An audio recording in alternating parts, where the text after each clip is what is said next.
आप सबों को आज एक ऐसे शख्सियत से मुलाकात कराते हैं जो बिहार सरकार में बड़ी अधिकारी हैं, और सर का नाम है श्री शंभू सर। तो सर के सम्मान में जोरदार तालियों के साथ सर का हम लोग स्वागत करें, और ताली इतना जोरदार हो कि पहुंच जाए बिहार लोक सेवा आयोग तक।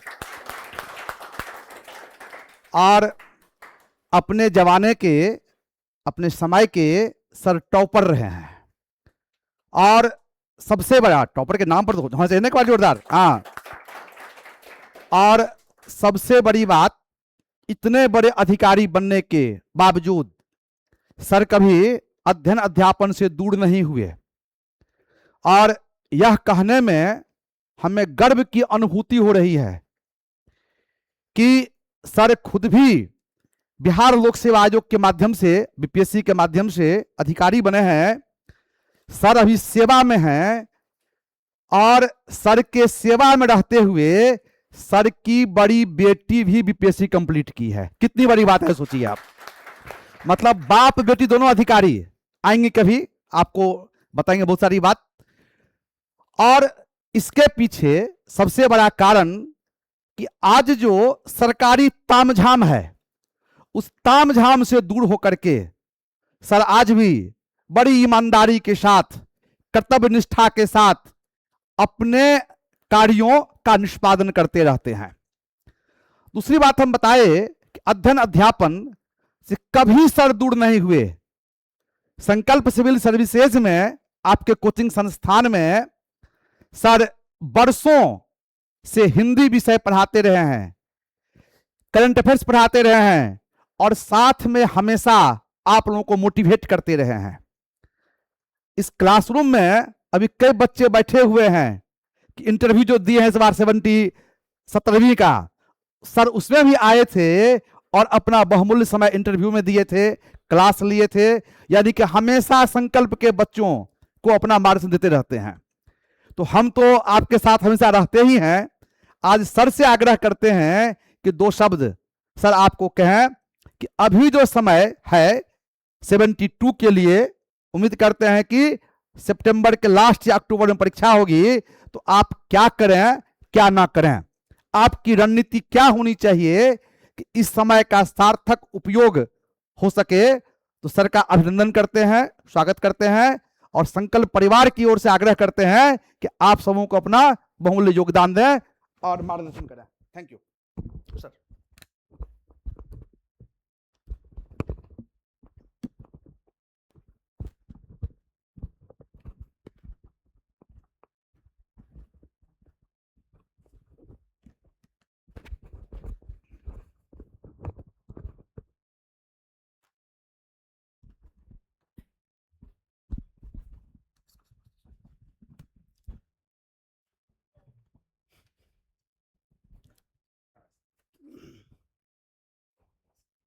सर को बहुत बहुत धन्यवाद और नमस्कार।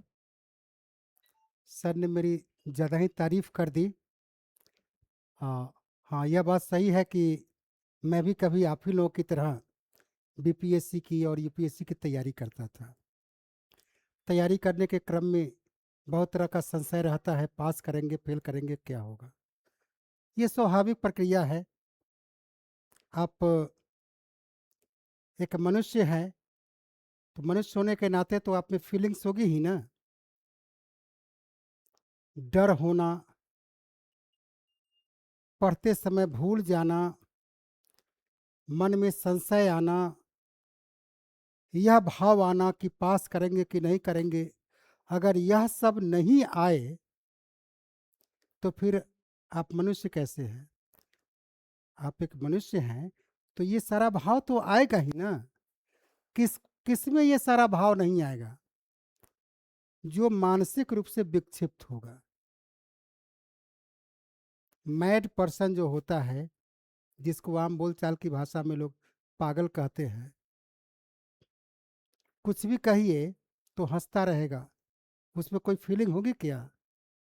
आप पढ़ते हैं भूल जाते हैं, आपको डर लगता है परीक्षा में बैठने के पहले, तैयारी करते के समय आपको आपके अंदर तरह तरह की भ्रांतियां भी होती है, संशय भी होता है।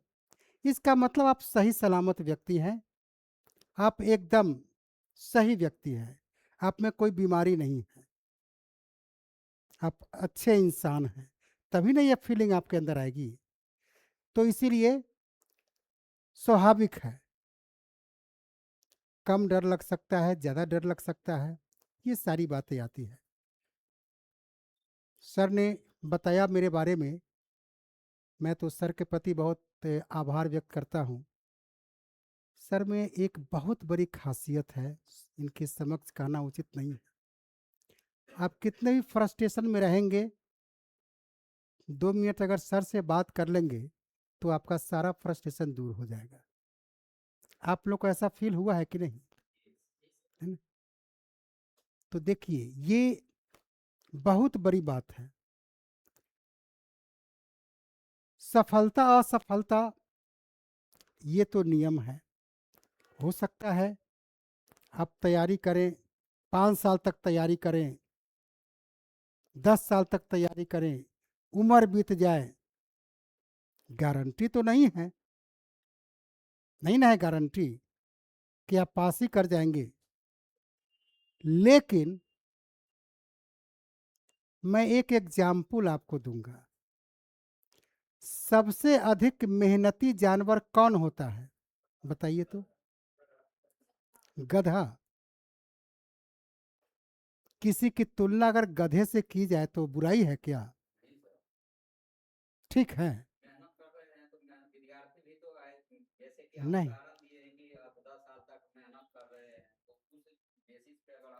नहीं, मैं दूसरी बात कहना चाह रहा हूँ। नहीं, ठीक है, कोई बात नहीं। चलिए, मने भाव आया, आपने कहा, अच्छी बात है। मैं ये कहना चाह रहा हूँ कि सबसे ज्यादा मेहनती गधा होता है। लेकिन कोई किसी को कहता है कि तुम गधा हो तो उसको अच्छा लगता है? नहीं लगता है। तो मेहनती के साथ साथ आप में मेहनत करने का तरीका भी आना चाहिए। घोड़े और गधे का अगर रेस हो तो कौन जीतेगा? तो हमको मेहनत करनी है, लेकिन गधे की तरह नहीं, घोड़े की तरह, है कि नहीं? बस यही अंतर समझना है। थोड़ा बुद्धि विवेक खोल करके ये अलर्ट रहना है। मतलब सही रणनीति। आपने सर के द्वारा हिस्ट्री क्लास में बहुत कुछ सुना होगा। बहुत बड़ी सेना थी, फिर भी हार गई, और छोटी सी सेना की टुकड़ी लेकर के वह राज्य जीत गया। क्यों? क्योंकि उसकी रणनीति, स्ट्रेटेजी सही थी। उस पर ध्यान देना है। आप अगर सही रणनीति के तहत तैयारी करेंगे तो आपको 10 साल और 5 साल मेहनत करने की जरूरत नहीं पड़ेगी। वैसे पढ़ा हुआ कहीं बेकार नहीं जाता, हमेशा याद रखिएगा। आप बढ़िया से तैयारी करते हैं, हिस्ट्री पढ़ते हैं, पॉलिटी पढ़ते हैं, ज्योग्राफी पढ़ते हैं, तरह तरह का सब्जेक्ट पढ़ते हैं, तो इतनी क्वालिटी आ जाती है कि अगर आपका सिलेक्शन नहीं भी होता है तो कम से कम आप उस मुकाम पर पहुंच जाते हैं कि आप भूखे नहीं मरेंगे। लेकिन हम क्यों नहीं पहुंचेंगे? जब तैयारी शुरू किए हैं और यहाँ आ करके हम तैयारी कर रहे हैं, मेहनत कर रहे हैं, तो हम ऐसा कुछ क्यों ना करें कि हमको असफलता हाथ न लगे। अगर आज तो बहुत सारी संख्या में सीट आ रही है, एक जमाना था जहाँ 40-42 की संख्या में भी वैकेंसी रहती थी। हम लोग उस समय भी इंटरव्यू दिए हुए, और आज 40-42 की संख्या, और आज 40-42 100 की संख्या भी रहती है, ऐसा भी होता है। तो बहुत अच्छी वैकेंसी आ रही है, उसकी संख्या बहुत अधिक है। थोड़ी सी रणनीति के तहत आप तैयारी करेंगे, पढ़ेंगे, आपको दोबारा बीपीएससी का एग्जाम देने की जरूरत नहीं पड़ेगी। वो क्या है, आप ये बताएं कि इस बार 72वीं एग्जामिनेशन जो होना था पीटी एग्जाम 26 जुलाई को संभवतः किसी कारणवश स्थगित हो गया, 1.5-2 महीने बाद होगा। कौन कौन लोग उसमें अपीयर होने वाले हैं, हाथ उठाइए। मैक्सिमम, है ना, आप नहीं। यस, अच्छा, वही चेहरा मैं पहचान रहा हूँ, हमको पहचानती है। अच्छा, ठीक, वैसे अधिकारी लग रही है। हैं, ठीक है, कोई बात नहीं, इस बार और जोर शोर से पढ़िए, है ना। देखिए, असफलता भी जरूरी है।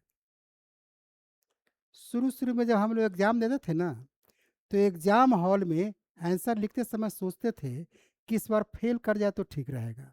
मैं सही कह रहा हूँ, लगता था कि बहुत अच्छा नहीं जा रहा है तो फेल ही कर जाए, ताकि अगली बार अच्छे नंबर से पास करें और अच्छा पद प्राप्त करें, है ना। अरे 1 साल बाद ही, 2 साल बाद ही बनेंगे तो क्या होगा। आज पास करके किसी ब्लॉक लेवल के अधिकारी बनेंगे, उससे बेहतर है कि 1-2 बार फेल करके जिला लेवल के पदाधिकारी बने ना, जो हमारे अंडर में वो काम करेगा। बात समझ में आई, अच्छी बात है। तो फेल होने से नहीं घबराना है, और फेल भी आप नहीं होंगे। पढ़ते हैं तो पास करने के लिए पढ़ते हैं, फेल क्यों होंगे। बहुत ज्यादा इस पर स्ट्रेस नहीं देना है ना। एकदम ऐसा नहीं कि दिन रात किताब खोलकर बैठ जाना है, वो भी नहीं। जो सामान्य जीवन शैली है, जो सामान्य तौर तरीका है, अब कुछ बेहतर करने के लिए थोड़ा तो पेन लेना पड़ता है। आप चाहिए कि हम 8 बजे सुबह तक सोए रहें, तो ये अच्छी बात नहीं है। आपको जल्दी जगना पड़ेगा, समय का महत्व देना पड़ेगा, उसका अधिक से अधिक यूटिलाइजेशन करना पड़ेगा। ये रेगुलरिटी आपके अंदर होनी चाहिए। कुछ लोग होते हैं ना, जो 15 दिनों तक ऐसी मेहनत करते हैं, लगता है कि एकदम 5 साल के बदले 15 दिन में ही पढ़ लेंगे, लेकिन 16वां दिन फिर धराशायी हो जाते हैं। अरे थोड़ा ही पढ़ो, रेगुलर पढ़ो। कभी 2-4 दिन हो सकता है डिस्टर्ब हो गए, नहीं पढ़े, लेकिन बहुत बड़ा गैप नहीं होना चाहिए, रेगुलरिटी रहे। एग्जाम में अगर आप फेल कर गए तो शोक मत मनाइए, कुछ नहीं, 1-2 दिन गैप दीजिए, उसके बाद फिर नॉर्मल होकर के पढ़ाई शुरू कर दीजिए। आखिर कोई ना कोई तो फेल होता ही, आप ही फेल हुए। अब देखिए, हम आते हैं इस 72वीं बीपीएससी पीटी एग्जाम पर। बहुत अच्छा कर रहे हैं आप लोग, एकदम प्रैक्टिस में हैं। आप लोग जो कर रहे हैं, 72वीं एग्जाम पीटी क्वालिफाई करने का यही एकमात्र रास्ता है, यही बेहतर तरीका यही है। अब वो समय नहीं है आपके पास कि आप मोटी मोटी पुस्तकों को बैठ करके पढ़ें, और कंफ्यूजन होगा। आपको पता नहीं है कि कब, हो सकता है कोई एक मोटी किताब आप उठाएं, 2-4 पेज पढ़ें, सोचे कि इसको हम 1 सप्ताह में पढ़ लेंगे, कल हो सकता है नोटिफिकेशन आ जाए कोई। समय तो ज़्यादा है नहीं ना, 1.5 से मैक्सिमम 2 महीना, बहुत होगा तो संभावित, कहा नहीं जा सकता, आगे क्या होता है कुछ नहीं कर सकते, लेकिन ज़्यादा चांस है कि अक्टूबर माह में एग्ज़ाम हो ही जाएगा। तो आपके पास 1.5 से 2 महीना ही ना समय है, तो 1.5 से 2 महीना एकदम सही रणनीति के तहत आप तैयारी कीजिए।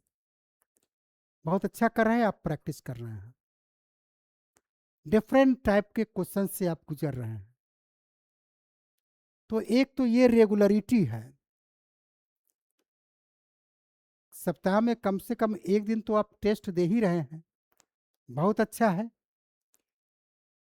आपका अपना टेस्ट भी हो रहा है और कुछ नया क्वेश्चन का आंसर भी आप जान रहे हैं, परिचित हो रहे हैं, उतनी जानकारी बढ़ती जा रही है। और घर पे भी जितनी यहाँ नहीं आई है, वीकली टेस्ट में आप संभवतः आते होंगे, तो ऐसे भी आप जो क्वेश्चन का सेट है उसको आप लगातार पढ़िए और बनाइए। प्रतिदिन एक या एक से अधिक पूरा सेट आप पढ़िए। अगर बहुत ज़्यादा स्ट्रेस फील करते हैं कि उतना प्रैक्टिस सेट बनावें, कैसे करें, तो आप उसके आंसर्स को कम से कम पढ़िए। क्वेश्चन पढ़िए, आंसर पढ़िए, क्वेश्चन पढ़िए, आंसर पढ़िए, रिवीजन होता चला जाएगा, है ना। ये काम कीजिए। वन लाइनर्स पढ़िए, अभी ऑब्जेक्टिव पर फोकस कीजिए सारे सब्जेक्ट का, क्योंकि आपके पास अगर वो प्रैक्टिस सेट है उससे पढ़ते हैं, यहाँ पर अगर आप टेस्ट देने आते हैं तो सारे सब्जेक्ट का समेकित रूप में एक साथ जो क्वेश्चंस है उसको आप फेस करते हैं, वो आपके लिए बहुत बेनिफिशियल होता है।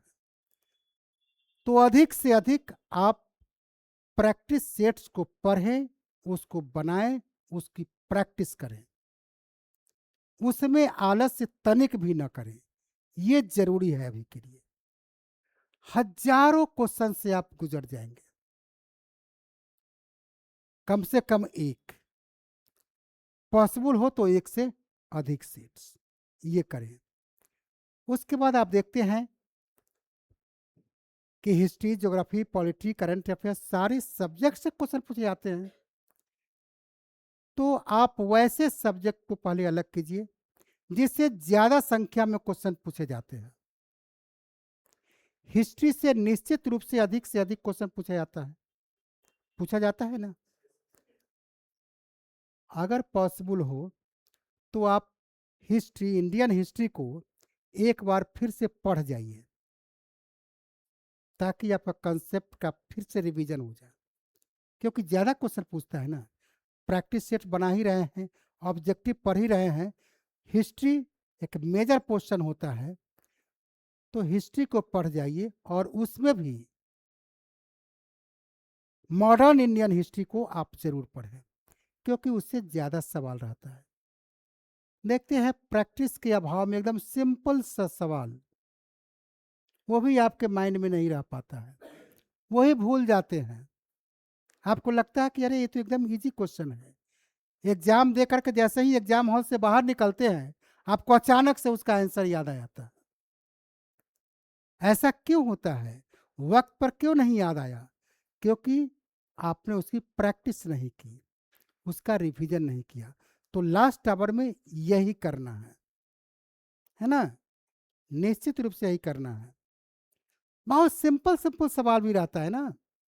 देखते हैं कि सिंपल क्वेश्चन, अब शुरुआत में एग्जामिनेशन हॉल में जब आप जाते हैं तो अगर आप देखें कि वैसा सेट आपको मिल गया, शुरुआत का 8-10 क्वेश्चन पढ़ करके आप बहुत उत्साहित हो जाते हैं, अरे एकदम इजी क्वेश्चन है, आपके अंदर हुलबुलाहट सी आ जाती है और उस हुलबुलाहट में भी आप गलती कर बैठते हैं।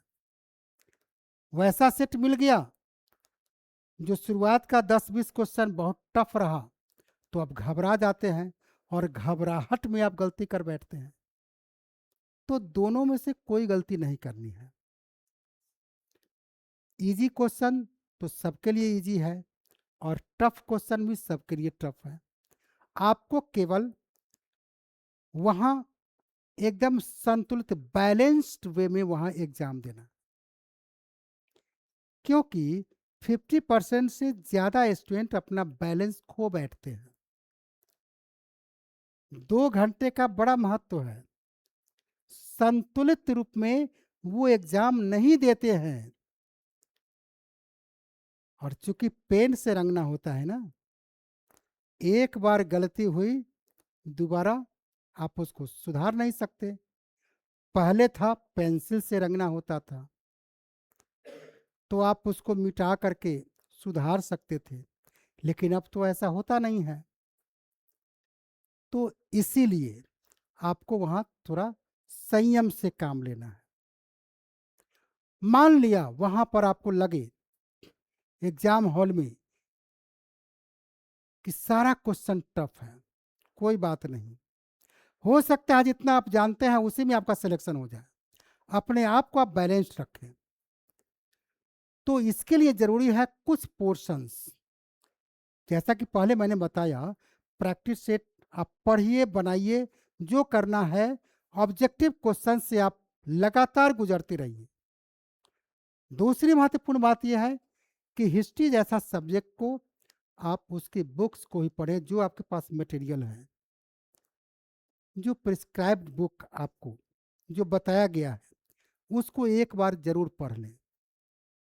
खास करके मॉडर्न इंडियन हिस्ट्री को निश्चित रूप से उसका रिवीजन करें। बिहार से भी क्वेश्चन आता है। बिहार से रिलेटेड बहुत तरह की किताबें हैं, जो बिहार रिलेटेड जो बुक आपको प्रिस्क्राइब किया गया है, कोई भी एक बुक जिसमें इंफॉर्मेशन अधिक से अधिक हो, उसको आप जरूर पढ़िए प्रैक्टिस के सेट के अलावे, क्योंकि बिहार से भी अच्छा खासा क्वेश्चन रहता है। हिस्ट्री भी है, ज्योग्राफी भी है, पॉलिटी भी है, करेंट भी है। क्योंकि बीपीएससी का एग्जाम है तो बिहार से रहना ही है, तो उसको आप अलग से जरूर पढ़ लीजिए, इतना समय है आपके पास।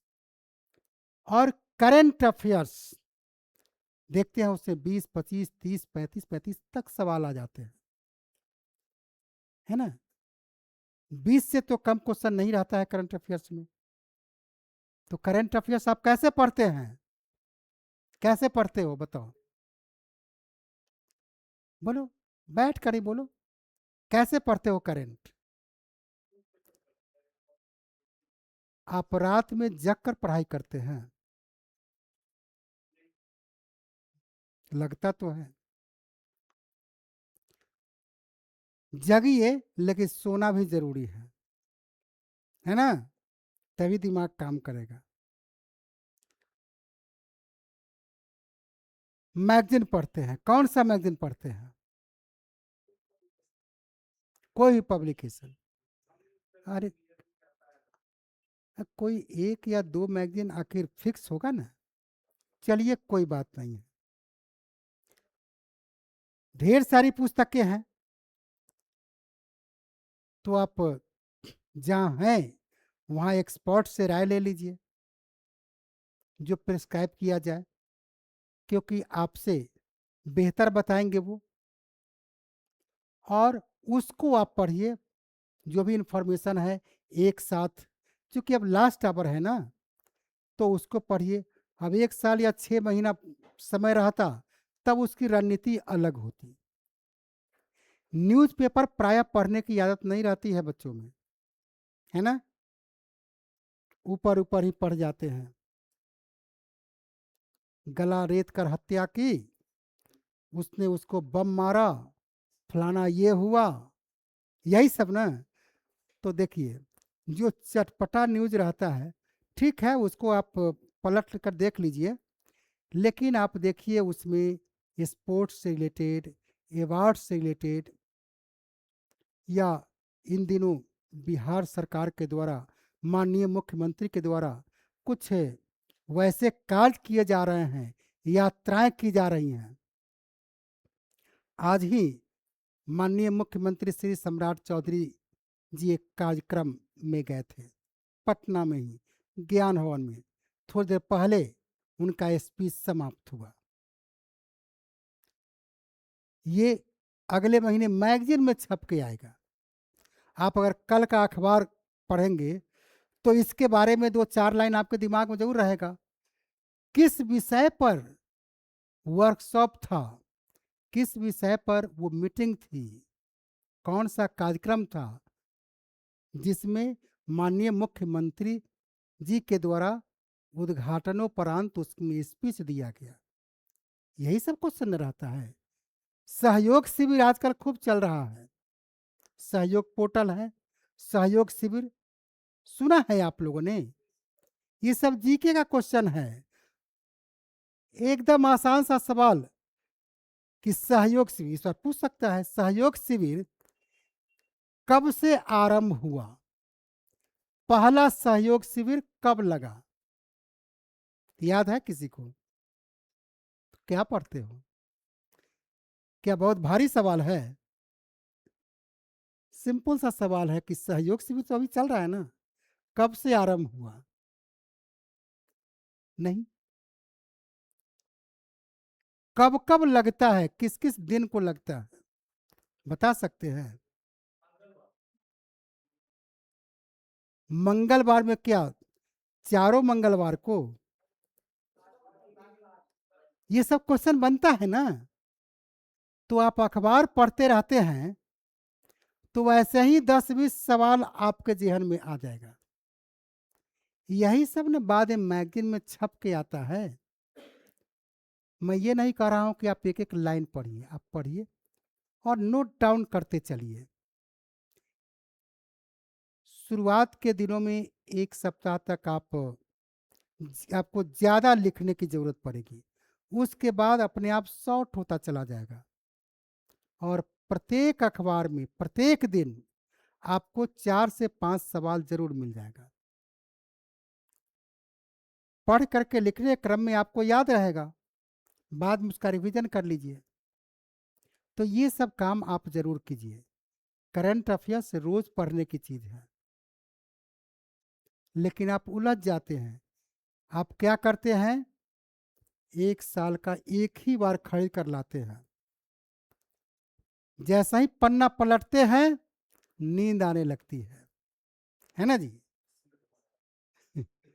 स्वाभाविक है, इतना ज्यादा इंफॉर्मेशन रहता है कि नींद आएगी ना। अगर किसी को नींद नहीं आ रही हो तो नींद लाने की अच्छी दवा है वो। तो ये नहीं करना है। अगर आप अखबार पढ़ते रहेंगे और उसके बाद आप वैसी बुक खरीद करके लाते हैं तो फिर आपको ज़्यादा ग्रेस्पिंग आपके अंदर होगी, ज़्यादा याद रहेगा। तो ये कीजिए, करंट अफेयर्स पर भी आप स्ट्रेस दीजिए, फोकस कीजिए।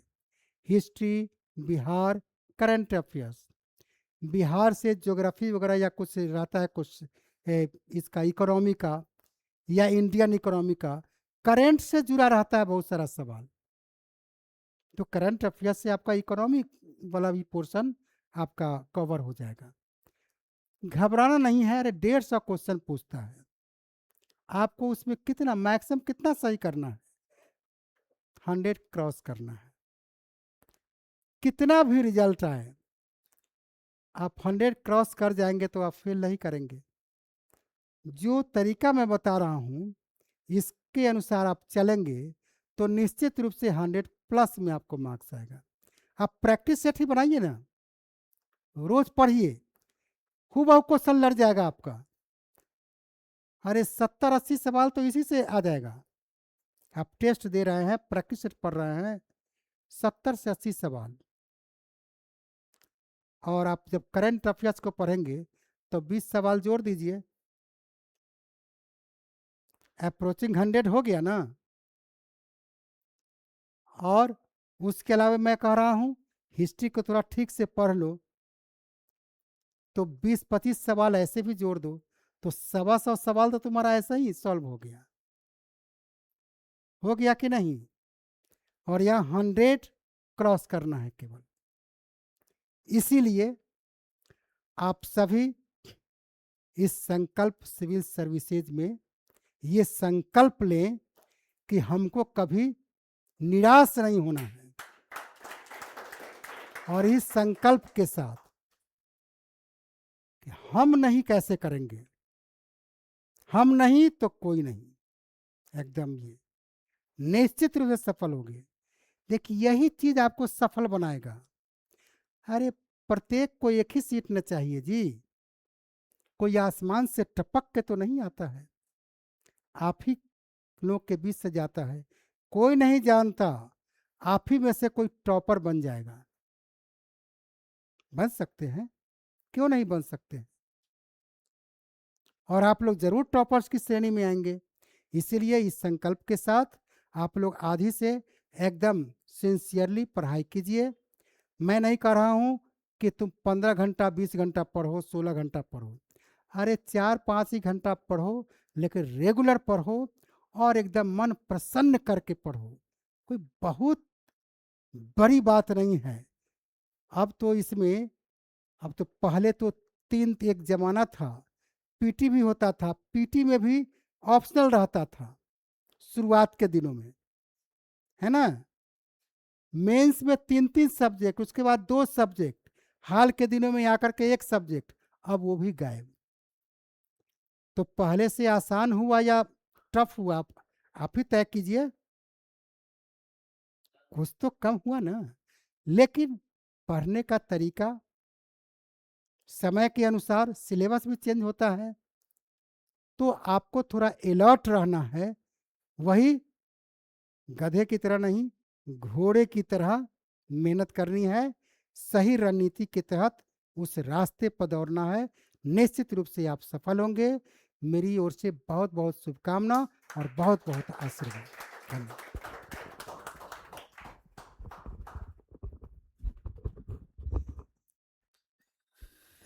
धन्यवाद सर। सर, अधिकारी जीवन का सार और सफलता का रहस्य, 2 बात एक साथ बताए।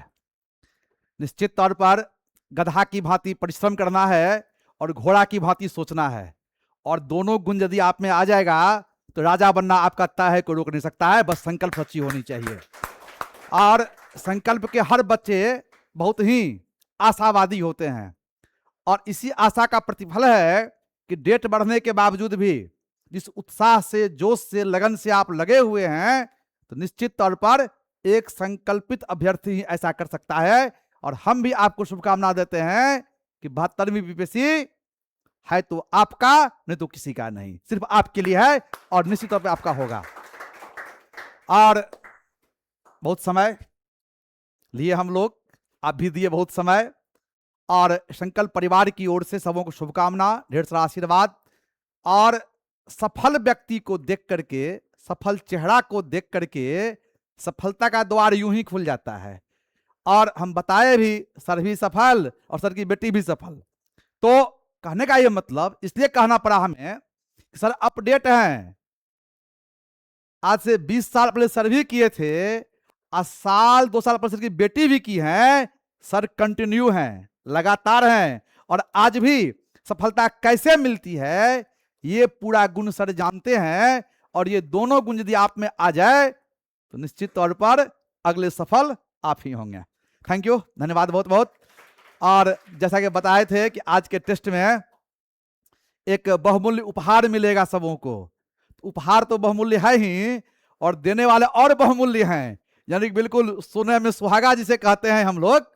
तो उपहार भी अच्छा है और देने वाले भी अच्छे हैं। तो नाम की घोषणा करते हैं, आप सभी बारी बारी से यहाँ आएंगे और अपना अपना सम्मान प्राप्त करेंगे। एक बार फिर से सर के सम्मान में हम लोग ताली बजाते हैं। और एक और जानकारी, सर बार बार जोड़ दे रहे थे, इतिहास को पढ़ो, इतिहास पढ़ो, इतिहास पढ़ो, इतिहास पढ़ो। और सर तो यूं ही कहे, सर को हम नहीं कहते कहने के लिए। और आजकल हम एक सीरीज शुरू किए हैं, आप देखते होंगे, पर डे 6 बजे से लाइव आते हैं, और जितना सवाल बन सकता है टॉपिक वाइज, हैदराबाद, अवध, मराठा, सिख, 57 का विद्रोह, मैंने हर एक चीज पर लाइव हम आते हैं। बड़ा महत्वपूर्ण सवाल डिस्कस करते हैं, बड़ा अच्छा आपको लगता होगा, देखते भी होंगे। और जो नहीं देखते हो अवश्य देखें, बड़ा आपके लिए लाभ का होगा। और हमारी कोशिश भी होती है जो सवाल इस बार पूछा जा सकता है हम उसको इसमें समायोजित करें। और सबसे बड़ी बात कि प्रश्न के साथ साथ हम विस्तार से व्याख्या भी करते हैं उसका, तो आप अवश्य सुनेंगे। और आज जो आपका टेस्ट हो रहा है, हम 6 बजे से लाइव उसका डिस्कस करेंगे, अवश्य सुनिएगा। Thank you. और नाम की घोषणा हम करते हैं। आज जो है तीसरे स्थान पर जो अभ्यर्थी हमारे आए हैं, जोरदार ताली के साथ उनके नाम पर ताली बजाएंगे। 82 अंक लाए हैं रंजन कुमार। आइए रंजन जी, आप दीजिएगा इसको, आने दीजिए। आइए खुश रहे इधर बीच में आ जाइए।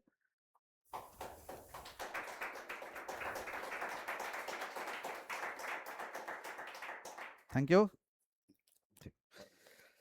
और आज दूसरे स्थान पर 82.66, देखिए कितना अंतर होता है, पॉइंट का क्या वैल्यू होता है। 82.66, नाम का गोपाल कृष्णा। आइए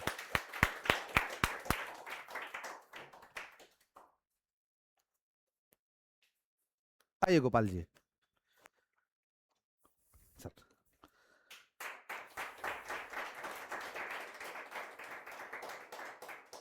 थैंक यू।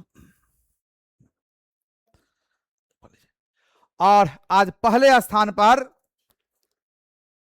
92.33 अंक हासिल किए हैं विपिन कुमार। आइए विपिन जी, विपिन जी।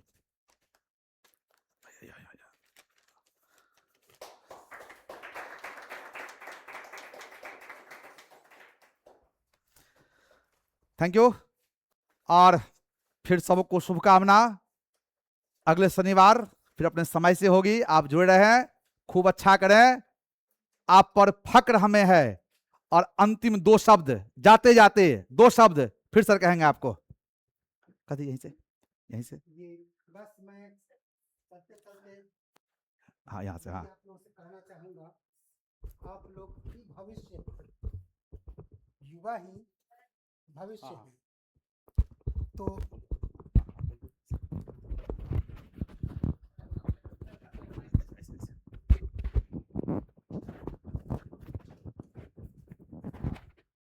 युवा ही भविष्य हैं, इसीलिए युवा को कभी निराश नहीं होना चाहिए। आप अगर निराश हो जाएंगे तो भविष्य निराश हो जाएगा। आपका निराश होना देश के निराश होने के बराबर है। इसलिए आप निराश नहीं हो। देश और समाज सबकी जिम्मेवारी आपके कंधे पे है। अभी आप मन ला करके पढ़ें। जैसा हमने कहा, अपने अनुभव के आधार पर, आपके एज में मैं भी वही सोचता था जो आप सोचते। हम लोग के समय तो कोई समझाने वाला बहुत ज़्यादा वैसे सोर्स भी नहीं था। और